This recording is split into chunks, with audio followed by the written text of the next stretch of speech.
The iPhone 11 Pro Max and the Samsung Galaxy Note 10 Plus are two of the best flagship phones around. And both being large phones, they also come with big batteries inside.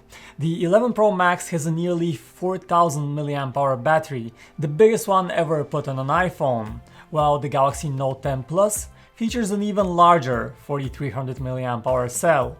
So you might be wondering, which of these two lasts longer? Let's start with the browsing test, where we have Safari on the iPhone and the Chrome browser on the Note. And we're refreshing the same set of web pages and scrolling up and down to simulate real-world use. We start at 100% and measure the time it takes to drain the battery completely while browsing. What you're seeing now is a simulation of the test and not the actual runs, for the simple reason that those tests take so long to complete, and we're running them a couple of times to ensure the results are correct. Keep in mind that the displays on both phones are set at the same level, 200 nits of brightness. Both phones are among the longest lasting on the market, but the first one to die here is the Galaxy Note 10 Plus at 11 hours and 37 minutes. This is a remarkable result, but the iPhone 11 Pro Max keeps on going even further until it reaches the 12-hour and 53-minute mark. This is a difference of nearly an hour and a half, or more than 10%. Next, let's continue to probably the most important test of them all: YouTube video streaming. Watching videos is something I personally do so much, and I was extremely curious to see which phone will give me better battery life for this. Again, we measure the time it takes to fully drain the battery, and for this we're using the same playlist of videos running in the same order. You will see a simulation of the test and not the actual run, as again, this test takes a long time and we're running it a couple of times to ensure the results are right. And again, the Note 10 Plus is the first one to die here with a score of the quite excellent 8 hours and 2 minutes of continuous YouTube playback. But the iPhone goes even further and finishes this test with a final score of 8 hours and 58 minutes. So you can expect to watch an hour more video on the iPhone than on the Note. Previously, Samsung phones have always beaten Apple in this regard, so we're glad to see that the iPhone 11 Pro Max finally catches up and even wins this round. Finally, we're also running a 3D gaming test on both phones. And if you play games like Fortnite or Asphalt on your phone, this test will tell you how long you can expect the battery to last.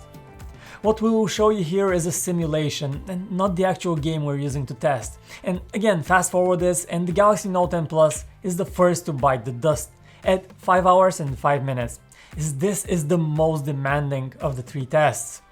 The iPhone dies soon after at 5 hours and 15 minutes. Both phones get quite warm during this test, but really the results between the two are not that much different in terms of the actual time. So after running all of these tests, let's take a look at the final score. We calculate this using 2 parts browsing, 2 parts YouTube, and 1 part gaming, as most people don't play games as much as they watch videos or use the web.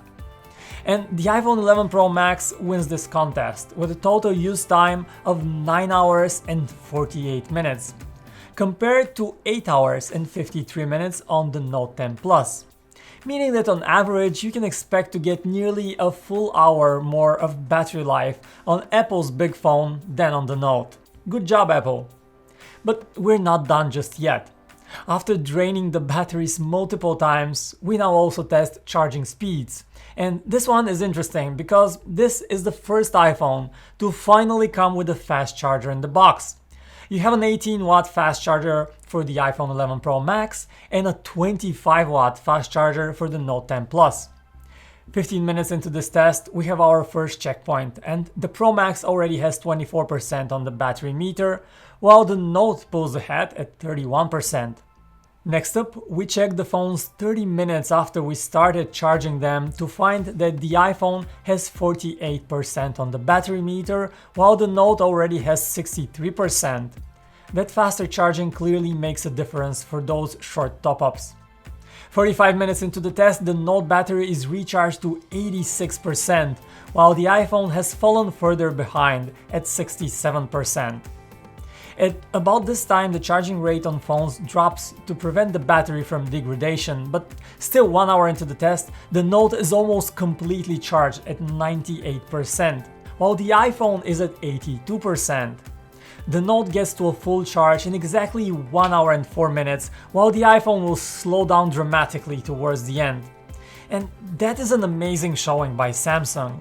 A full recharge in slightly more than an hour. Keep in mind that if you're using your phone while charging, you'll get much slower speeds though. With this in mind, we check in at 1 hour and a half, and the iPhone still hasn't finished, as it has 94% charge. And we need to wait for more than 2 hours for it to charge completely. The iPhone 11 Pro Max arrives at the full 100% at 2 hours and 8 minutes. And when you look at the final numbers, the difference is quite dramatic. But if you don't insist on getting a full 100% charge, you can get to about 80% on both phones in less than an hour, which is actually quite good.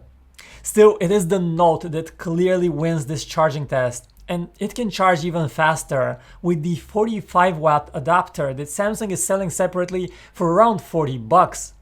We're not sure about those super fast chargers and their effect on long-term battery health, so we do have our concerns, but if you're after speed, you will love them. Let us know, are you interested in us testing this charger separately? And this rounds up our experience draining and charging the iPhone 11 Pro Max and the Samsung Galaxy Note 10 Plus.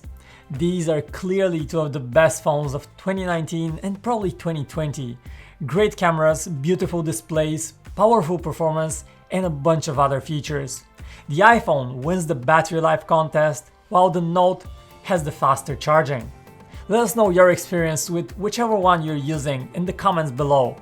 Don't forget that battery life is a notoriously difficult thing to measure, since everyone uses their phone in a different way, and the numbers you see are the results of multiple tests that took a long time, so a thumbs up would definitely be appreciated. Don't forget to subscribe to stay in the loop with the latest in tech. My name is Vic, and I'll talk to you next time, right here on PhoneArena.